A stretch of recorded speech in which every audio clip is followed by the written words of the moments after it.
Well, I can't believe we're finally having a congressional hearing on cloud seeding and weather manipulation, something we've been covering here on Redacted for years. During yesterday's hearing, in the House of Representatives, Representative Marjorie Taylor Greene, really kicked it off and sounded the alarm on cloud seeding. Watch.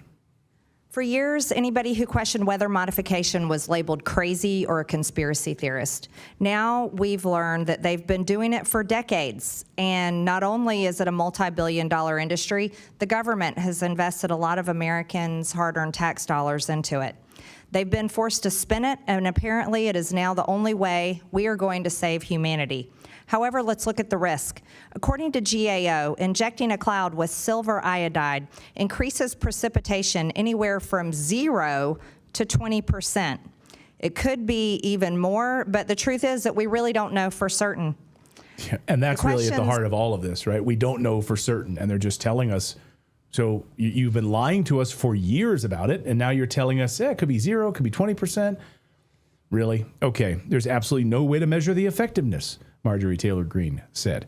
Dane Wigington from geoengineeringwatch.org. I highly encourage you to watch his incredible documentary called The Dimming, which you can find at his website as well. Dane is back with us today. Obviously, Dane, I know you've been in contact with members of Congress. You've been very big part of these hearings on Washington. So first, just at a high level, this has got to feel good in some way, right? That finally we're shedding a light on this in Congress. Hi, Clayton, Natalie, pleasure to join you both. Thank you both for your voice on important issues as the one you just covered, and this certainly, which will very soon be the bottom line issue for anything and everything. If we don't deal with what's happening in our skies, all other causes and concerns will soon be moot points.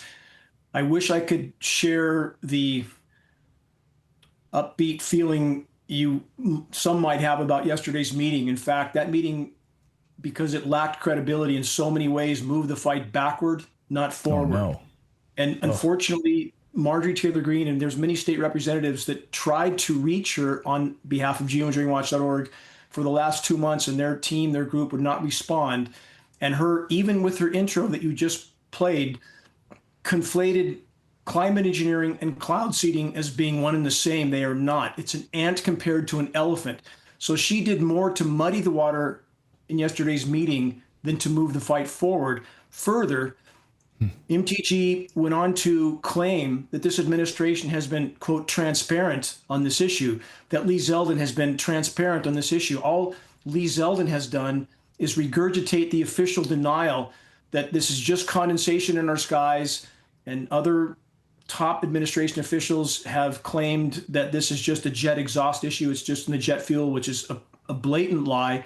We have up close, none of this information, which I'm about to state, was covered by Ms. Greene.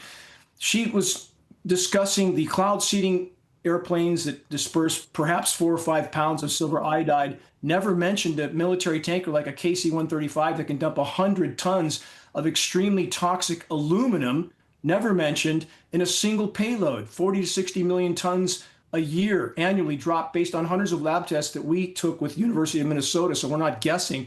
We have up close photographs of the nozzles on these aircraft on the wing pylons to make this look like jet exhaust. Again, we're being blanketed with toxic elements. None of that brought up. And she further then implicates, again, regurgitated ridiculous denial. Lee Zeldin did the same. The Make Sunsets group, which was 2 PR clowns from Silicon Valley that launched 147 balloons. It would take literally, mathematically, because of the amount that those balloons carry, 10 grams, it would take 10 million balloons to equal 1 payload from a U.S. military tanker. None of that discussed. And in fact, and I'll leave it at this, Clayton and Natalie, most of Marjorie's meeting yesterday was a discussion of her disbelief that there's anything wrong with the planet at all. And what does that do? Just like you two discussed driving wedges into society with the subject you broached on a moment ago, that very successfully alienates everyone that knows anything about the environment. Her denial that there's anything wrong with the environment, very successful wedge so that that community connects anyone who mentions geoengineering to someone who denies all the other forms of damage to the planet. So that's basically the premise, or the foundation of her meeting yesterday. It moved the fight backward, not forward. Jeez. But she is introducing a bill in order to either stop this or get government transparency. What do you think of her legislative efforts? Again, a bill that will never pass when her lead punch is to alienate half the people we need to vote for that bill. And that's exactly what she did. So again, although I know and recognize all these state bills, and I'm working with, as you two correctly stated, numerous state legislations, I'm going to be remoting in to give testimony in some of these states to make sure they stay on a correct compass heading. And even though we know the bills already passed have not stopped these operations, they still matter symbolically. But in order to pass that bill, you don't make your lead punch to alienate half the people we need to vote for that bill. So for MTG to state that the damage to the planet already done, much of it from climate engineering, in fact, paradoxically, is just a, quote, hoax, again, immediately alienates everyone that knows anything about the environment. And as far as a hoax for MTG, perhaps she should consider that right now, today, we've lost 80 to 90% of Earth's insect populations. Climate engineering, a huge part of that. It's destroying the ozone layer. No, it's not getting better. So we're being bombarded with intense UV radiation. It's killing plankton, insects across the board. 80 to 90% drop today, right now. Wildlife populations down 75% in the last 40 years alone from an already depleted population. And Natalie and Clayton, you guys have heard about the bees this year, correct? Yes. 70% decline. Sounds bad, is bad. But what's the real story? Again, that's a 70% decline of a population that was already down 80%. So we're down to single-digit percentages of the population of pollinators, and that's being passed off as a hoax. Again, those kinds of statements will alienate so many that we need in this battle. So she didn't build bridges, she burned them.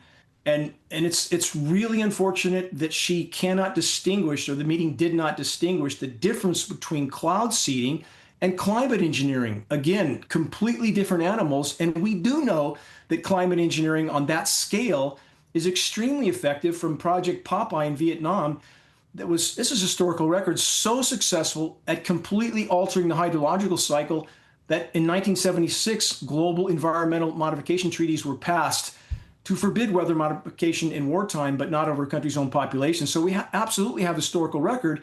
But the reason that meeting was so weak, so incorrect, and so not credible was because they were intermingling these two issues which don't belong together. And we had what amounted to carbon fuel industry lobbyists there that were, and also those that were denying any efficacy of weather modification, cloud seeding, which is not climate engineering.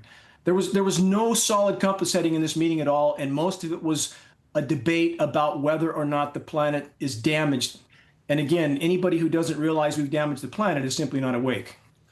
I know. I was so excited, and given the news cycle, I didn't get a chance to watch the full hearing, and so I was feeling positive about this. Finally, we're getting some answers in Congress. Finally, this is transparency in front of the American people. But you're right. It seems like we've taken a huge step backwards here to conflate these two issues. Can you maybe lay out how she's making this mistake from climate engineering and the cloud seeding piece for our audience that might be uninitiated? Again, it's imperative to understand the difference. We are literally comparing an ant to an elephant. So if we look at a single engine propeller driven airplane, which is the localized, publicized cloud seeding operations, they may disperse 4 or 5 pounds of material in a single flight. A military tanker like a KC-135 can carry 100 tons of highly toxic nanoparticles, starting with aluminum, a primary element named in climate engineering patents that showed up in every single rain test we've done over many, many years. Again, aluminum toxic to all life forms, no exception, period. All they discussed yesterday was silver iodide. And to leave out the core components of climate engineering in this entire meeting, it almost, either it was a cluelessly set up meeting or there was some other agenda going on. And regarding even the events of the last week that you discussed before this exchange, I would argue all of it's connected. The biosphere is literally collapsing right now. So for MTG to have her lead punch be a total denial of that, and the desperate moves the power structure is making, and again, what happened on September 10th was truly a desperate move by the power structure, inarguably. It's all connected to the fact that they know they can't maintain this paradigm much longer. They can't afford climate engineering to come to the full light of day, because if it does, if this issue reaches the full light of day, there will be a shockwave around the world when populations everywhere know what their governments have done to them without their knowledge or consent. Climate engineering weather, chemical, biological warfare experiment without their knowledge or consent. So all of these events are inseparable. Does that make sense? Yeah, no, it absolutely does. And, you know, I can only hope that members of Congress are somehow, I don't know why they're ignoring one of the premier experts in the world, yourself, and purposefully obfuscating this and trying to hide part of this. It doesn't make sense to me. But we see this repeatedly with congressional hearings. I mean, individuals are brought to Washington and they are just like sandbagged. Friend of the show, J.J. Carroll, former Border Patrol agent, he said it was the worst thing he'd ever done, was going to Congress and testifying because it was all a clown show. So we hear this repeatedly during these hearings. So I'm disheartened by it. But Dane, anything we can do to get the message out about this, please let us know. And if there's any way we can connect with our sources here, members of Congress, to you directly so that they can get the proper answers, we will help in any way that we can. Credibility is key. And again, we know that from photographs online that MTG was closely connected to one of the groups that's advising RFK, who has also pushed the narrative that this is just jet fuel, jet exhaust. That's a regurgitated official denial. And that appears to be the only group that she's garnering her data from. So again, what are the agendas and objectives going on here? I held your optimism. I hope for the best. But when they would not communicate, nobody in her team would communicate with any of the state legislators that were trying to reach her in order to make sure she had a correct compass heading, no response from any of them. So again, and I'll leave it with this, the events in the coming weeks and months will increase in severity to the point that it will become all but impossible to hide the totality of damage that's done and the threat that's posed by what's taking place in our skies. So they will not be able to hide this issue much longer, no matter what or who tries to hide it. So that's unfortunately the hard way to get to the truth, but we are going to get there. And thank you both so much for your voices in this all-important battle, that if we don't stop what's happening in our skies, I stress this, nothing else will matter. We're breathing what they're spraying. It's not just disrupting the hydrological cycle, it's toxifying every breath we take, every drink of water, every bite of food. Why isn't MAHA covering that? Why not? Philip on our team wants to ask you a quick question here. Go ahead, Philip. Well, yeah, I'm like kind of like hearing your assessment of this hearing. What are the odds that like they did this on purpose? Sort of like if you were doing a UFO hearing and you bring in the craziest tinfoil hat guy you can as your spokesperson to sort of scuttle the whole point. Like it seems to me like if sabotage, they did no research, yeah, it's like self-sabotage. Like they're putting this bill out there to destroy any conversation about it. Great question, and I think extremely on target, because that's exactly what it did. It will simply move this fight backward.